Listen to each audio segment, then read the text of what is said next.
The queue at Verith sub-level 4 started forming before the intake window opened. I knew this because I arrived 40 minutes early every morning. Not from ambition, nothing like that, but because the transit from my housing block ran on the hour. And the next one would have made me 3 minutes late. And 3 minutes late in a compact administrative center meant a backlog that didn't clear until well past the second meal cycle. I had learned this during my first week and not repeated the mistake. That was 8 years ago. I set my case on the processing desk, checked the form reader's calibration strip, and looked out through the scratch partition window at the waiting area. 14 people already, numbered benches, pale composite walls, the overhead panels cycling through their standard yellow-white. The Solmaret Station Environmental Systems kept sub-level 4 at a temperature that was technically within tolerance and practically cold enough that most supplicants kept their outer layers on. Nobody complained. Complaining was not what people came to Verith sub-level 4 to do. They came because the registry had told them something about themselves, and they needed a compact officer to stamp it into permanence. My title, for what it was worth, was Senior Intake Processor Grade 7. I processed applications, reviewed status filings, flagged discrepancies for the arbitration queue, and stamped forms. On the days an arbiter was scheduled, Arbiter Secundus Pellan Doth came to sub-level 4 on the third and sixth day of each station cycle. I prepared the review bundle and sat at the secondary desk while he worked through contested cases. Most of my days did not involve an arbiter. Most of my days involved the form reader, the stamp, and the queue. I had come to Verith sub-level 4 by the most unremarkable route possible. Civil service examination at 19. General administrative placement at 21. 3 years processing cargo manifests at a different station entirely. A lateral transfer when a grade 5 slot opened at Solmaret. 2 subsequent grade promotions on merit, and 8 years of not making catastrophic mistakes. That was the sum of it. I was 36 years old. I lived in a housing block, a 15-minute transit ride from the station. I ate most of my meals in the sub-level commissary. I had a small collection of compact procedural codes that I read the way other people read fiction, which some of my colleagues found unusual, and which I found straightforward. The codes were the rules by which the institution operated, and the institution was what I was part of. And understanding how a thing operates is not an eccentric interest, it is basic competence. None of my colleagues would have described me as the sort of person to whom unusual things happened. I would not have described myself that way either. What I was, what 8 years of Verith sub-level 4 had made me, by steady accumulation, was someone who read every form all the way to the bottom. I opened the intake window at the appointed time and called the first number. The queue moved the way queues at sub-level 4 always moved. Steadily, without drama, each supplicant presenting their identification chip, placing their thumb on the reader, and waiting while I pulled their file and determined what needed to happen next. Citizenship transfers, dormancy declarations, dependency status amendments, forfeit filings, and the category that had grown in volume over the past 3 cycles, nulling confirmations. A nulling confirmation was what it sounded like. Under compact succession doctrine, specifically the continuance provisions of the 41st Accord, a recognized royal or titled noble of a member species could be declared legally nulled if they failed to satisfy the continuance requirements of their recognition covenant within the stipulated window. The covenant's terms varied by species and by the specific accession agreement under which the title had been registered. The practical outcome was uniform. The individual's name and title were struck from the active registry. Their legal personhood was reclassified as a numbered supplicant, and they were required to report to a compact intake facility to have the reclassification formally confirmed and stamped. After the stamp, they had 30 days to establish a new legal identity under civilian classification or face dormancy by default. I had processed 43 nulling confirmations in the past 2 cycles. The volume had increased steadily over the preceding year. driven by what I understood to be a change in interpretive policy at the Continuance Assessment Board, a tightening of the standards applied to existing recognition covenants reviewed on a rolling schedule. The practical effect, from my desk, was a significant increase in the number of titled individuals appearing at my intake window, having been told, often recently, that they were no longer who they had been. I stamped them all. That was what the forms required. I called number 41 at the second hour of the shift. She came from the far end of the bench, which was where people sat when they did not want to be near the others. She was not the only one who had chosen that end. There were 3 of them down there. 2 who appeared to be together and had been talking in low voices since before the window opened, and her. She sat with her hands resting on her knees, her back straight, her eyes on the middle distance. She was wearing a plain gray transit coat, the kind sold in quantity at any station outfitter. It was slightly too large for her through the shoulders, not ill-fitting so much as deliberately anonymous, the coat of someone who had selected for invisibility. She stood when I called the number, walked to the window without hesitation, and placed her identification chip on the reader tray. I pulled the file, her name, her registered supplicant designation, I should say, because a nulled individual's birth name and title were technically suppressed in the active registry, was listed as supplicant 7 Vareth 2291C. The file carried a nulling order dated 16 days prior, issued under the authority of the Compact Continuance Assessment Board, Sector 9 Division. The grounds cited were standard: failure to satisfy the continuance requirement of the Oran Kale Royal Recognition Covenant 43rd cycle within the stipulated 60-cycle window. The nulling had been processed at a different intake facility, on a different station, and she had been routed here for the confirmation stamp as part of a standard multi-facility dispersal protocol. That protocol existed, as best I could tell from the procedural notes, to reduce the social's disruption of processing nulled royals at their home station facilities. Whether it achieved that goal was not something I had data on. I looked at her through the partition. She was looking back at me. Her eyes were pale silver green, very still, the way eyes get when the person behind them has already been through the part where you fall apart and has come out the other side carrying whatever is left. I had seen that look before, in this room, in this chair. It was not a look that asked for anything. It was the look of someone who had decided, for reasons of their own, that they were going to get through the next 10 minutes with their spine intact, and had allocated everything they had toward that goal. Her skin was a warm, burnished copper brown, with a faint gold undertone that caught the overhead panels in a way that made the light seem slightly warmer than it was, which was an effect I had not observed before and noted without comment. Her hair was close-cropped, dark bronze coils, neat and unadorned.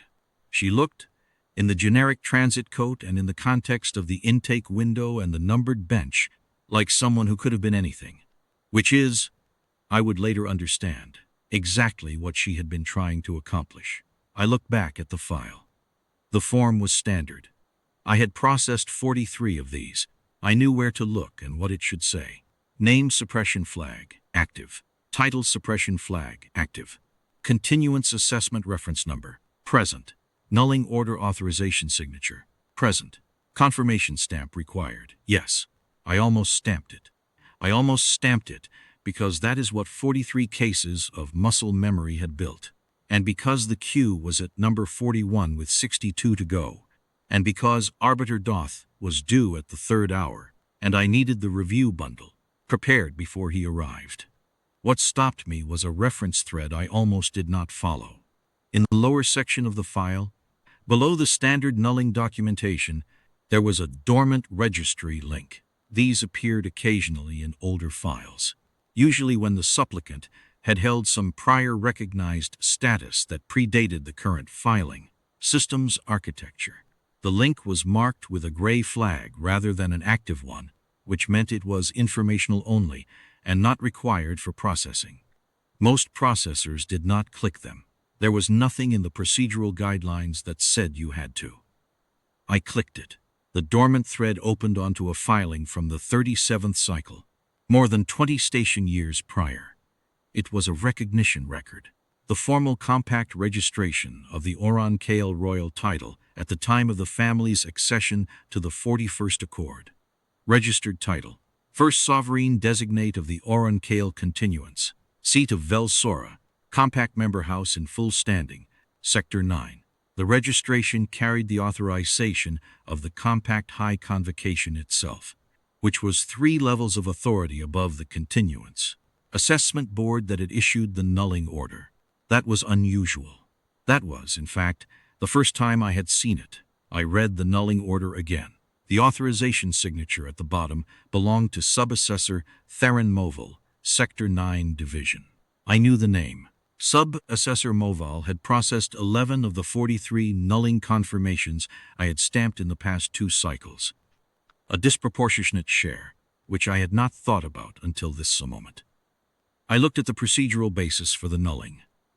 Continuance provisions of the 41st Accord, Section 14, Subsection 7. Failure to satisfy the continuance requirement within the stipulated window. The continuance requirement for the Oran Kale Covenant, as specified in the original registration record from the 37th cycle, was as follows. The first sovereign designate must present before the Compact High Convocation a co-signatory of recognized standing within 60 cycles of the Covenant's activation. The co-signatory did not need to be of the same species. The co-signatory needed only to be of recognized standing under the compact and willing to enter into the covenant's terms. I read that twice. The nulling order cited failure to satisfy the continuance requirement. The nulling order did not specify which clause of the continuance requirement had not been met. It cited the section number, the subsection number, and nothing else. This was not standard. Standard nulling orders cited the specific clause. I had stamped 43 of them. They all cited the specific clause. I looked up from the screen. She was still at the window. She had not moved. She was watching me read, and whatever she saw in my face was not, apparently, what she had expected, because something shifted. Not a dramatic shift, nothing theatrical, just the very slight recalibration of a person who has been braced for a specific outcome and is processing the fact that the outcome may not be arriving on schedule. Supplicant 7, Verith 2291C, I said, which was the designation the file gave me, and the designation I was required by procedure to use. I need to hold your file pending review. The shift became something steadier, something that was not quite hope and not quite wariness, but occupied the exact space between them. The arbitration queue, she said. Her voice was low, the kind of low that came from training or from long practice at keeping things inside a controlled register. That will take. Arbiter Doth is in today, I said. 3rd hour. That's 42 minutes. She looked at me for a long moment. There will be others in that queue, she said. Priority is assigned by filing date. Priority is assigned by filing date in contested cases, I said. Cases flagged by the processing officer can be elevated to immediate review at the officer's discretion, if the officer believes there is a procedural question that affects the validity of the pending action. I paused. That's subsection 4 of the review protocol. It doesn't come up often. She was very still. You've read it, she said. I've read all of it, I said. I flagged the file for immediate arbiter review, noted the procedural basis in the remarks field, and said, "There's a waiting area through the door on your left. There's water at the station near the window. I'll call you in when the arbiter is ready." She held my gaze for one more moment. Then she nodded once, the kind of nod that is not thanks, and is not acknowledgement, and is not anything you could name, but means something anyway, and she went through the door on the left. I went back to the queue. Numbers 42 through 67 in the time before the arbiter arrived. I processed them cleanly, stamped what needed stamping, flagged what needed flagging, and kept the rhythm. The rhythm was the job. I had learned early that the rhythm was the only thing that made the volume manageable, and I had never let anything interrupt it. Except this morning, one thing had. I thought about it while I worked. Not with the emotional weight it would accumulate later. I did not know yet what was underneath the file, what it meant, what would follow from not stamping it. I thought about it as a procedural question, which is what it was at that stage. The form was wrong. That was the sum of what I knew. The nulling order should have cited the specific clause, and it had not. Whether that meant the underlying assessment was wrong, whether it meant the assessment had been done correctly but documented sloppily, whether it meant something worse than either of those things. That was what the arbiter's review would establish. My job was to flag the question. Arbiter Doth's job was to answer it. I had done my job. The rest was not yet mine. Arbiter Secundus Pellan Doth arrived at the 3rd hour, as scheduled. He was a compact official of senior rank, a vel Tarathi, which meant he stood roughly a head taller than I did, and had the characteristic pale silver facial scaling that his people developed in middle age. He had been the assigned arbiter for sub-level 4 for 11 cycles, which meant we had worked together, often enough, to have a functional shorthand. He did not waste time. He did not enjoy complications, and he was scrupulously correct in his application of compact law in a way that I had come to rely on over those 11 cycles in a way I had not always recognized as reliance until this morning. He reviewed the standard bundle first, 14 cases, 11 of which he cleared inside of the first 40 minutes. The other 3 he held for additional documentation. Then he looked at my immediate review flag. "Court," he said. "Sir, you've elevated a nulling confirmation." "Yes, sir." Procedural question affecting validity. He looked at me the way experienced arbiters look at intake processors who have done something outside normal parameters, not hostile, not dismissive, but with the specific attention of a person calibrating whether this is worth their time. "Walk me through it." I walked him through it. The dormant registry thread. The original recognition record from the 37th cycle. The high convocation authorization. The specific language of the continuance requirement. Co-signatory of recognized standing, any species, willing to enter the covenant's terms. The nulling order's citation of Section 14, subsection 7, without specifying which clause had not been met. When I finished, Arbiter Doth was quiet for a moment. A considered quiet, the kind that meant he was running the procedural logic himself, not out of distrust of my reading, but because he was thorough, and would have been embarrassed to miss something a grade 7 intake processor had caught. "You're saying the nulling order is procedurally incomplete," he said. "I'm saying it doesn't establish that the specific terms of the continuance requirement were unmet," I said. "It cites the section. It doesn't confirm which clause failed and on what grounds. That's a narrow challenge." "Yes, sir. If the assessment board has records establishing the clause failure, this goes away immediately." "Yes, sirs. If they don't, the nulling order has to be suspended pending a full hearing before the high convocation." "Yes, sir. That's my reading." He looked at the file for another moment. There was something in how he looked at it that suggested he had seen enough in his 11 cycles to understand that narrow challenges sometimes opened wider problems, and that he was making a private calculation about whether that was what was happening here. Whatever he calculated, he closed it quietly. "Bring her in," he said. I went to the waiting area door and opened it. She was sitting in the chair nearest the wall, her transit coat still on, her hands still on her knees.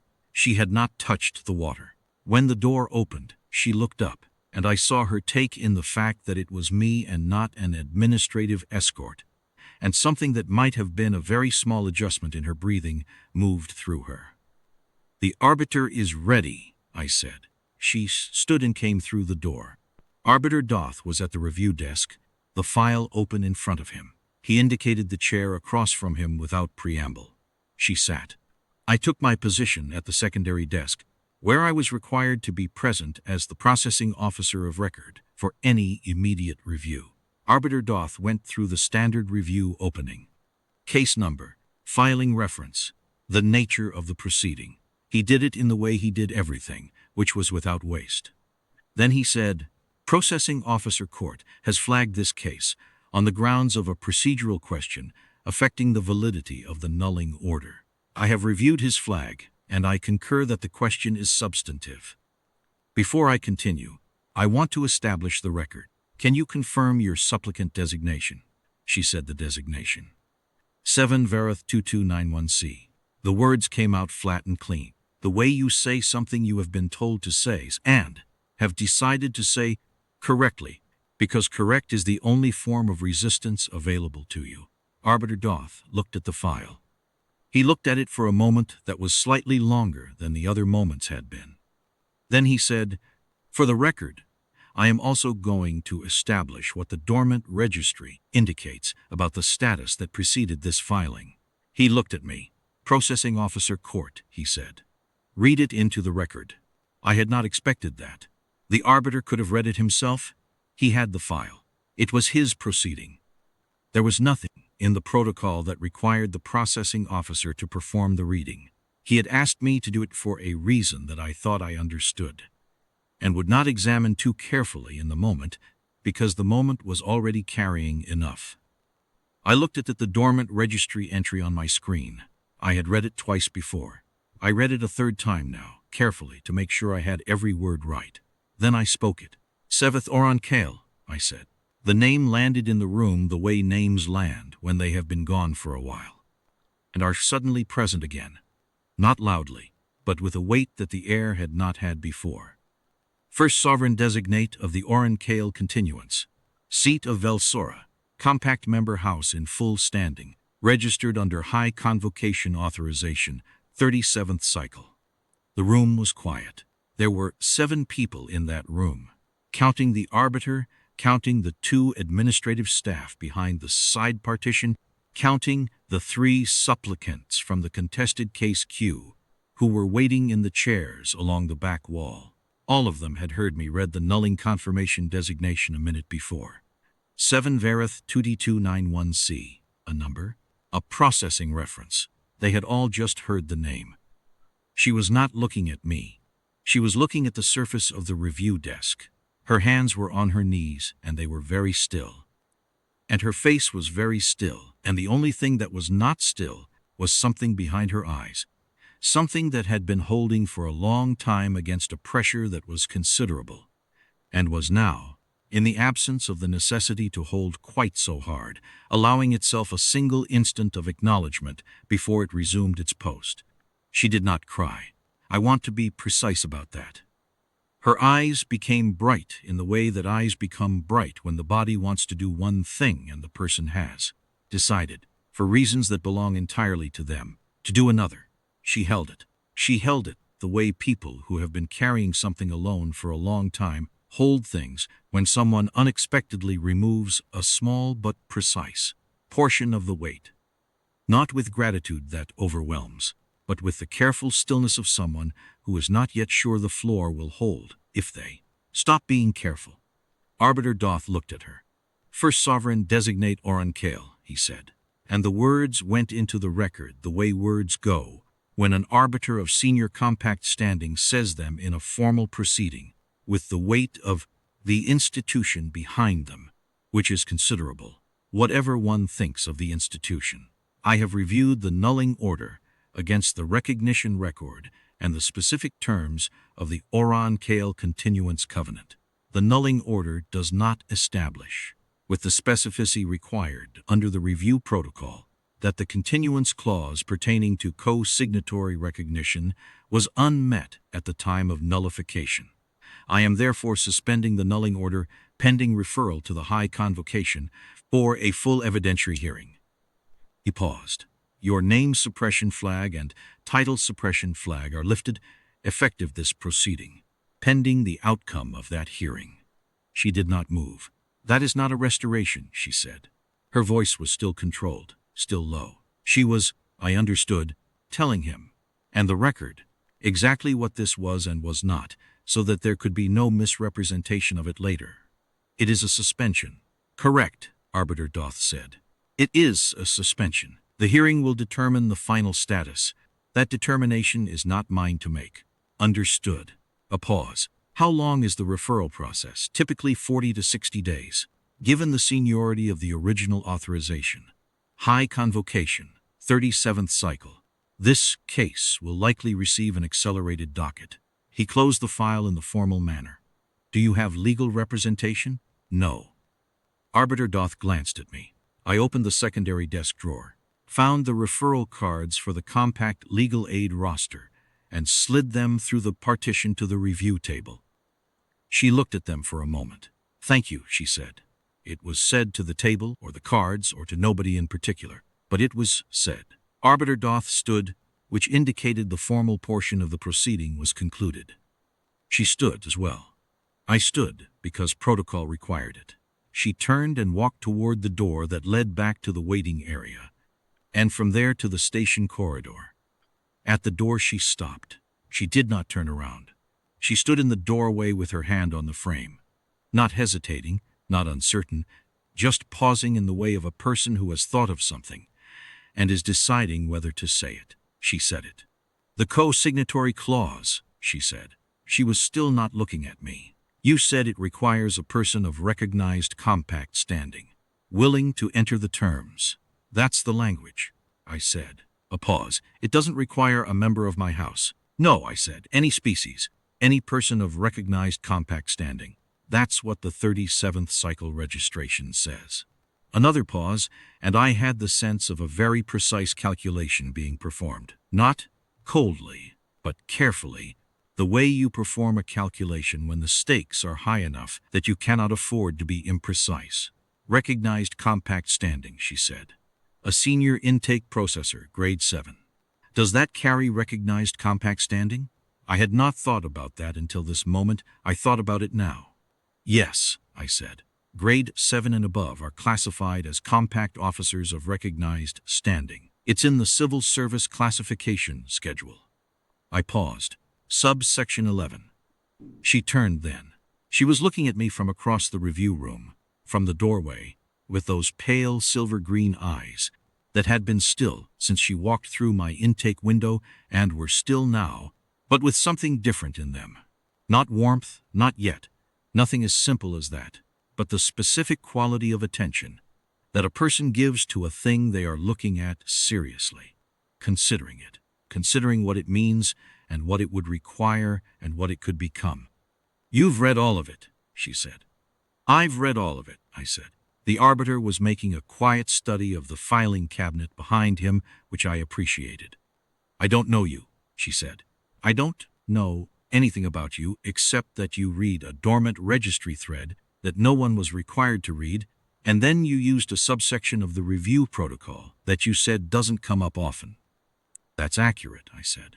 Why? It was a direct question, and it deserved a direct answer. So I thought about it for a moment and gave her the honest one. Because the form wasn't right, I said. The nulling order didn't cite the clause. That is not what the forms are supposed to look like. I've processed 43 of these. They all cited the clause. This one didn't. I paused. And because I've read subsection 4 of the review protocol and the section on co-signatory standing, and the language means what it says, and someone needed to read it. She looked at me for a long moment. Someone needed to read it, she repeated, not dismissively. More in the way you repeat a thing back when you are setting it next to the other things you know, to see how it fits. Yes, I said. Another moment. Then, the hearing is 40 to 60 days. That's what the arbiter said. During that period, my status is suspended, not restored, but not confirmed as nulled. Correct.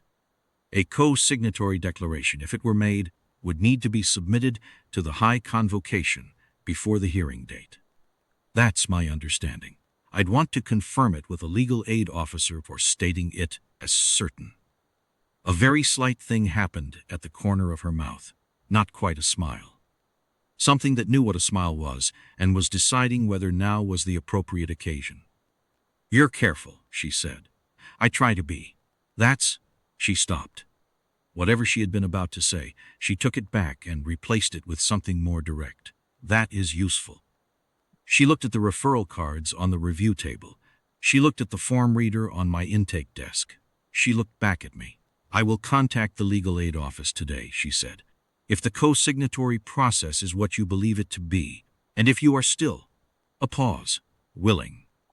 I said someone needed to read it, I said. I didn't mean I was done reading. The thing at the corner of her mouth made its decision. It was very small, it was enough. Then I will be in contact, she said. Process officer Court. Court is fine, I said. Court, she said. And the word came out with a precision that I would spend a considerable amount of time afterward trying to describe to myself. And the best I could manage was this. It was the sound of a person saying a name for the first time and meaning it as exactly what it is, which is the beginning of knowing someone. She went out through the door. Arbiter Doth turned from the filing cabinet. Expression carrying the particular quality of someone who has witnessed something and is choosing not to comment on it directly. Number 42, he said. Yes, sir, I said, and went back to the queue. That was the 22nd day of the current cycle. What happened in the 40 days that followed was not simple, and I will not pretend it was. The Legal Aid Office confirmed that my grade carried recognized compact standing for co-signatory purposes. The Oron-Kale Covenant's co-signatory terms were, as I had read them, broad. The original drafters had written them that way deliberately, or so the legal aid officer told us, because the Oron-Kale line had a history of forming alliances across species lines, and the founding members had wanted the covenant to reflect that. A human compact officer had not been what they envisioned. The language, however, was the language. We met 3 times in formal legal session before the hearing. The first session was procedure only.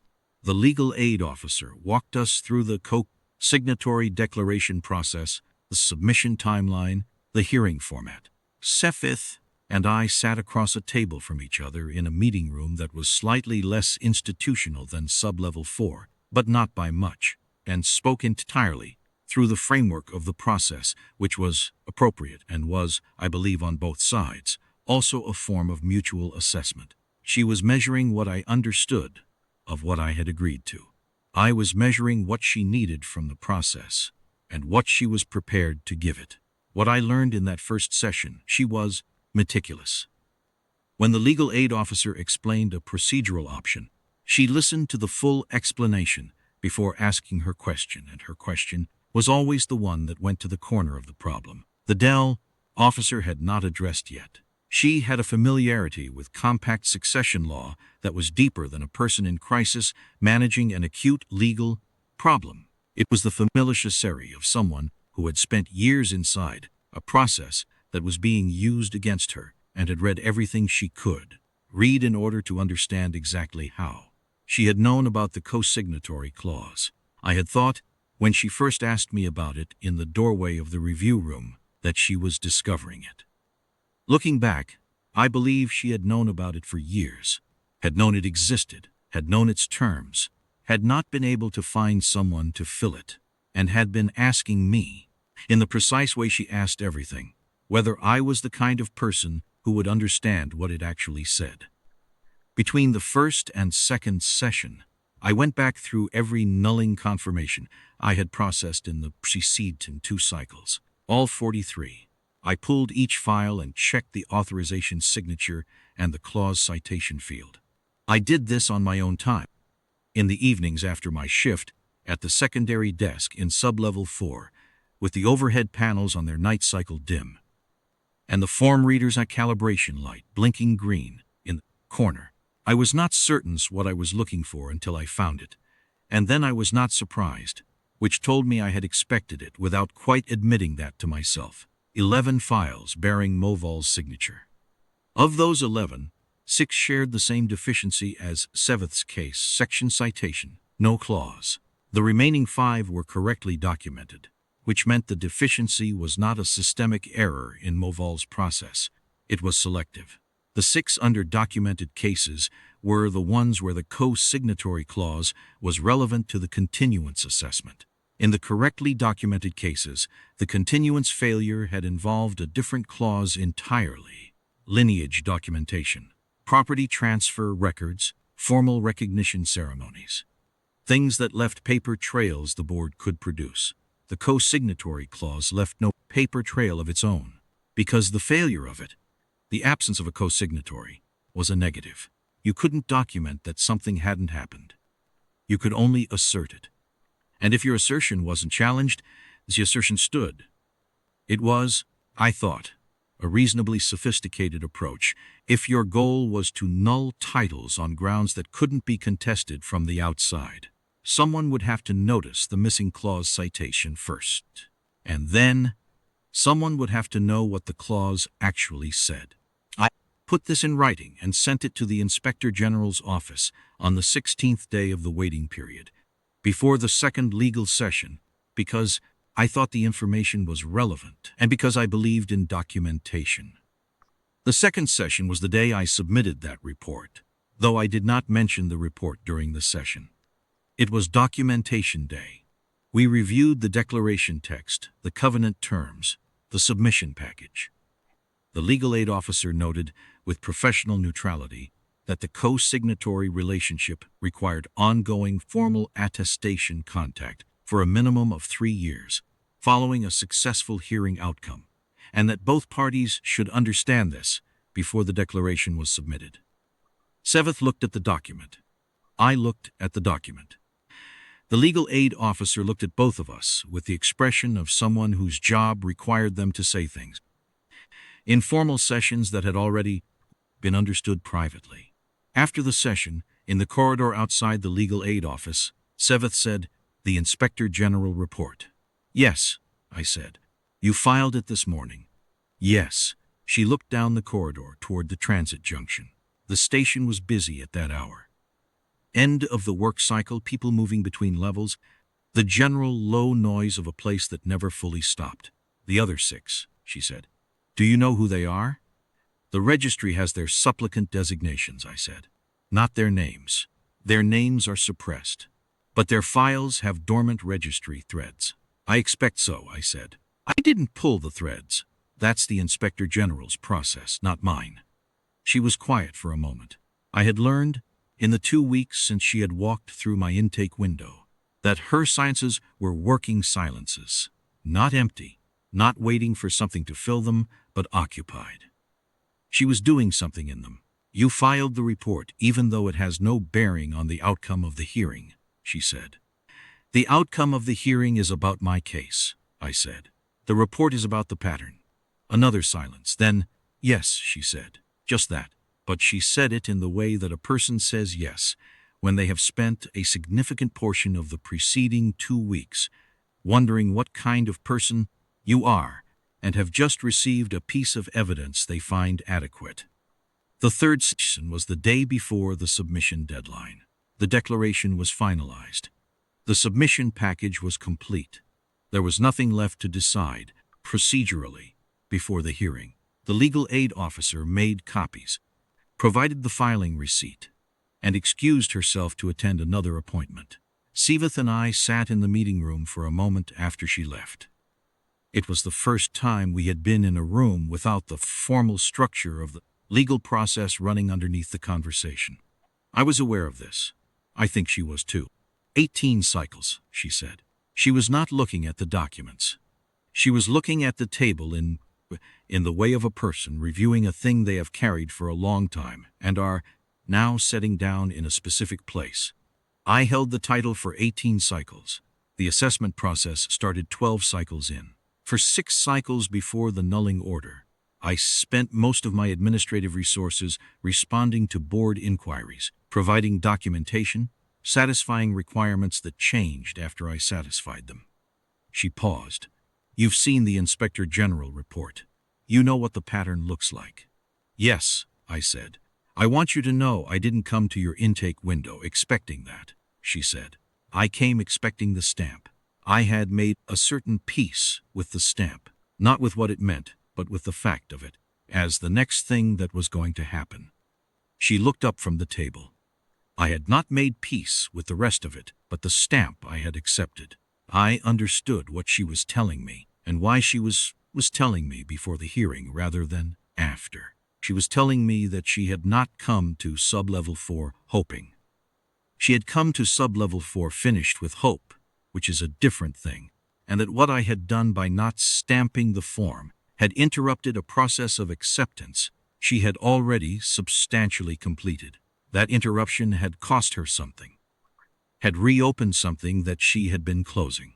She was telling me this so that I understood the full weight of what I had set in motion. Not as an accusation, but as precision. She was a precise person. She wanted me to understand precisely what had happened. I know, I said.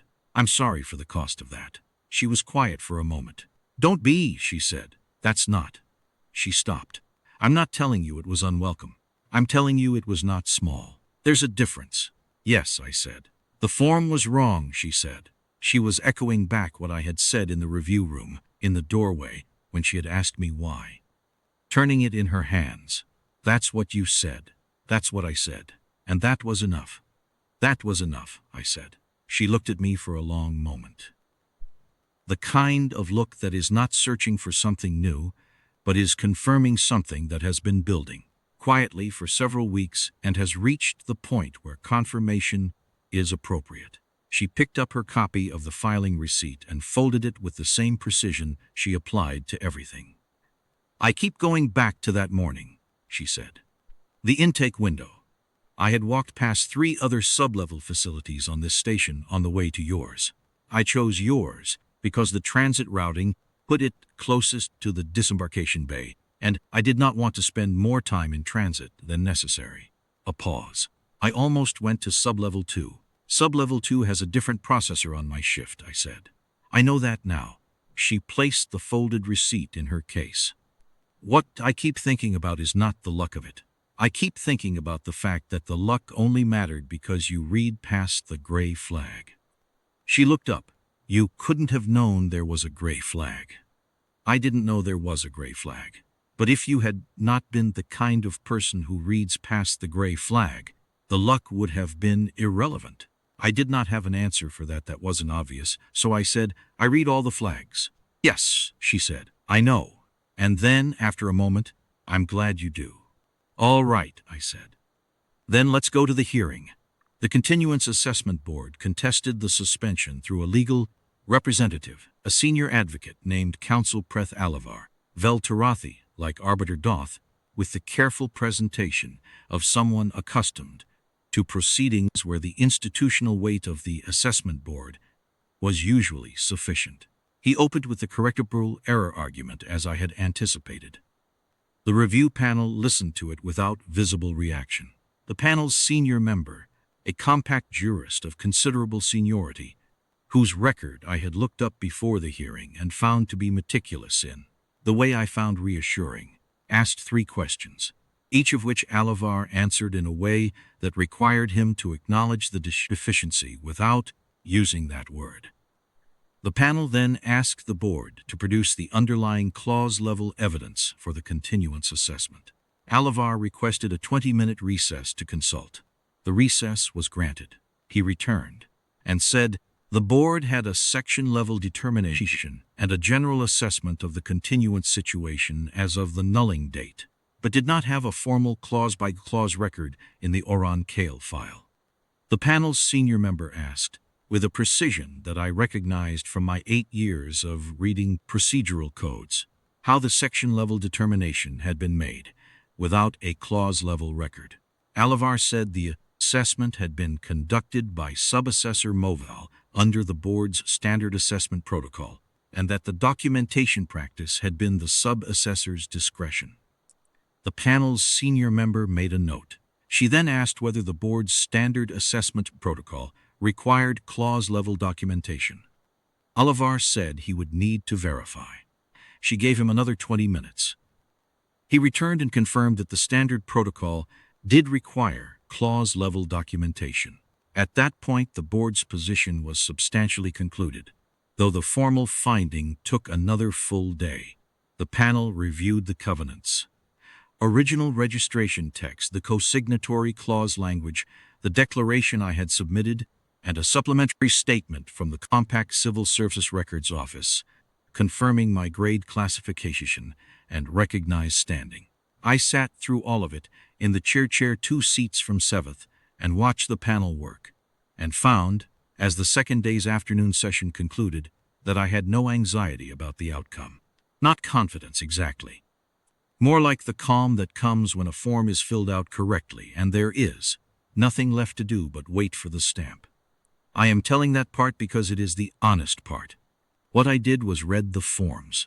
I read them because the forms were wrong, and because the forms matter, and because 43 rubber stamps in a row is not the same thing as 43 correct decisions.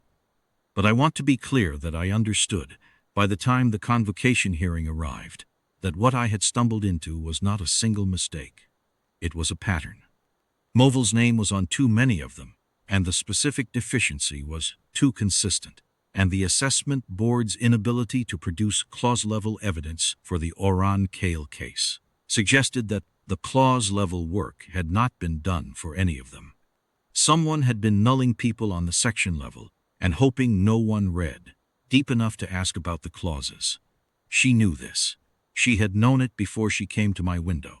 I think, known it in the way you know something when you have lived inside the process being done to you and have had time to examine it from the inside. She had come to Verith Sublevel 4 expecting the stamp. She had not expected me to stop. The panel's senior member read the finding in the formal manner, standing, addressed to both parties and to the record. The nulling order was procedurally defective and could not be rehabilitated by supplementary documentation after the fact. The Oran Kale title and name recognition were restored in full. The co-signatory declaration was accepted and entered into the covenant record. She paused at the end of the finding, the procedural pause, and then said, in a voice that had shifted slightly from the formal register into something that was still correct, but carried something else underneath it. The record notes that this case was brought to review by a processing officer who was not required to flag it, and did so on the basis of a dormant registry thread that standard procedure did not require him to access. The record notes that. She sat down. The board's representative said nothing. The legal aid officer said, "Thank you," which was appropriate. She was sitting 2 seats to my left during the reading of the finding, which was the seating arrangement the hearing protocol required. I was not looking at her. I was looking at the panel, the way you look at the panel when the finding is being read, because the panel is speaking for the record and the record deserves your attention. When the senior member finished, there was a pause. The procedural pause built into the hearing structure, during which the parties may respond. The board's representative said nothing, which was the only thing left for him to say. The legal aid officer said thank you, which was appropriate. She said nothing for the length of that procedural pause. Then she turned and looked at me, and I turned and looked at her, and what passed between us in that moment was not anything I have the vocabulary to describe precisely. Which is a strange thing to say, given that I have spent 8 years in a job that is essentially about precision of language. What I can say is that it was not surprise, on either side. It was more like the moment, when something you have been careful about for a long time is finally allowed to be what it is, and the carefulness can exhale, and you can look at the thing clearly. Her eyes were bright again. They had been bright at the review desk 41 days earlier, and she had held it then. She held it now too, but differently. Not with the pressure of someone bracing against an outcome, but with the particular fullness of a person who is in the presence of something they did not expect to receive and are allowing themselves, carefully, to receive it. "Court," she said. "Orankale," I said. A pause. "Seventh," she said. I understood what that was. It was the same thing I had offered when I said, "Court is fine." A reduction of formality in favor of something more direct. A beginning. "Seventh," I said.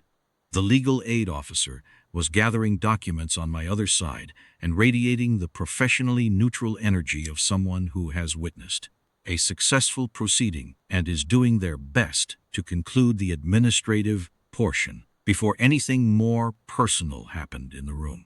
I appreciated that. I helped by turning back to the table and beginning to organize my own copies of the documentation. "The 3-year attestation period," she said. "Yes. That requires a certain amount of ongoing contact. I believe the covenant specifies a minimum of 2 formal attestation sessions per cycle," I said. the legal aid officer could give you the exact language. I have the exact language, she said. And there was something in her voice that was not quite the thing from the corner of her mouth in the doorway of the review room. 41 days ago, but was its older sibling. I was asking whether you found that prospect acceptable. I stopped organizing documents. I thought about the queue at Verith Sublevel 4. I thought about 43 rubber stamps and the 44th form that had not been right, and the dormant registry thread that no one had been required to follow. I thought about the names of 6 other people whose forms had the same deficiency and who did not yet know that someone had noticed. I thought about Subassessor Movil and the Inspector General report, and the fact that none of that was finished and might not be finished for a considerable time. I thought about a person in a gray transit coat sitting at the far end of a numbered bench with her hands on her knees, holding herself together with the quiet determination of someone who has decided, whatever else happens, to get through the next 10 minutes. I thought about what it would mean to be the person who kept reading. Yes, I said, I find it acceptable. The legal aid officer dropped a pen, which fell to the floor, and the 3 of us spent a moment dealing with that. And by the time the pen was retrieved, the formal portion of the proceeding had, by unspoken consensus, concluded. We walked out of the convocation chamber together into the station corridor, the high-ceilinged kind that Solmeret's main levels had, with the transit lines visible through the ceiling canals and the general noise of a working station around us. She did not walk ahead of me, and she did not walk behind me. She walked beside me, at the same pace, and for a while neither of us said anything, because there was nothing that needed to be said in the next 30 seconds that could not wait. We passed a viewport panel, one of the large ones set into the outer hull of the station's main corridor, looking out onto the docking approach with its traffic of freighters and passenger transits moving against the dark. She slowed as we passed it and looked out for a moment. I stopped too. The light from the panel caught the gold undertone of her skin and the bronze of her close-cropped hair, and she stood there for a few seconds with the kind of stillness that is not exhaustion and is not sorrow, but is something that comes after both of those things have been worked through. The stillness of a person on the other side of something, feeling the other side. Then she looked away from the viewport and back at me, and the moment is folded itself into the rest of what the day had been. You eat at the second meal cycle, she said.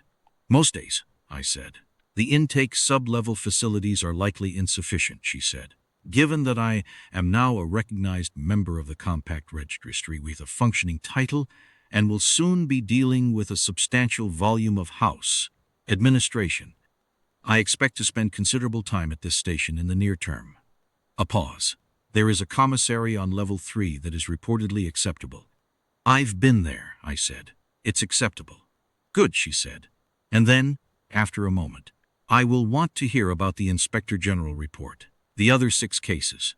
I'll tell you everything I know, I said, and I will want to know how you learned subsection 4 of the review protocol. It was a slow cycle, I said. I had time to read.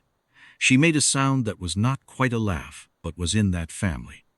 The kind of sound that happens when a thing strikes you as having the exact right shape for what it is, and your body marks the moment even when you are not the sort of person who laughs easily. It lasted about a second. It did not look like much from the outside, maybe. From where I was standing, it was something I was going to remember. We walked toward the level 3 transit lift in the ordinary light of a working station, with the noise of the corridor around us and everything that had happened in the last 41 days, in its various stages of resolved and unresolved, behind us.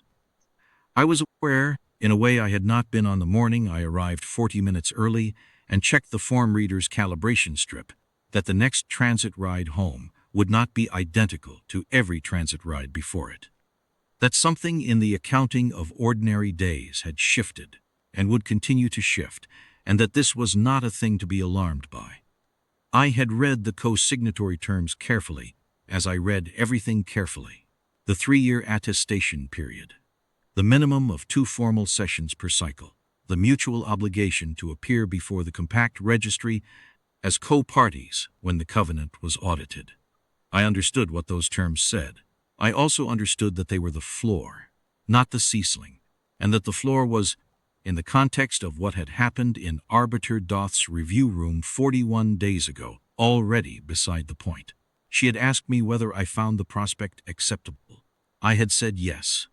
Those were the operative facts, and I had been in the business of operative facts long enough to know that sometimes the most important things are also the simplest, and that the forms that matter most are the ones where you read every line to the bottom and then decide what to do with what you find there. I had been deciding what to do with what I found for 41 days. I thought, made reasonable decisions. I expected to continue doing so. This is what I know about how it started. She came to my window as a number, and I read the form, and the form was wrong, and I kept reading. This is what I know about recognition. It is not a single moment, usually. It is a series of moments that each say the same thing. I see what is actually here, until the accumulated weight of them becomes something neither of you can pretend is only paperwork. And this is what I know about names. When you have been told you are a number for long enough, and someone says your name, your actual name, the one that is yours, not the one assigned to you by a system that needed to fit you into a field, it does not feel small. It does not feel like a courtesy. It feels like someone has found the precise word for a thing the world had been calling by, the wrong word, and has said it out loud, where anyone with ears could hear it, and the air in the room has changed. That is what I did. The morning she sat in the chair across my intake window. That is the only thing I did. And if you ask me, in the years since, whether I would have done it differently, read past the gray flag on the dormant thread, clicked the link no one was required to click, flagged the form that had processed cleanly for 43 identical cases before it, I would tell you what I told the Inspector General's office when they asked me to walk through my reasoning, which is this: the form was wrong. That is enough.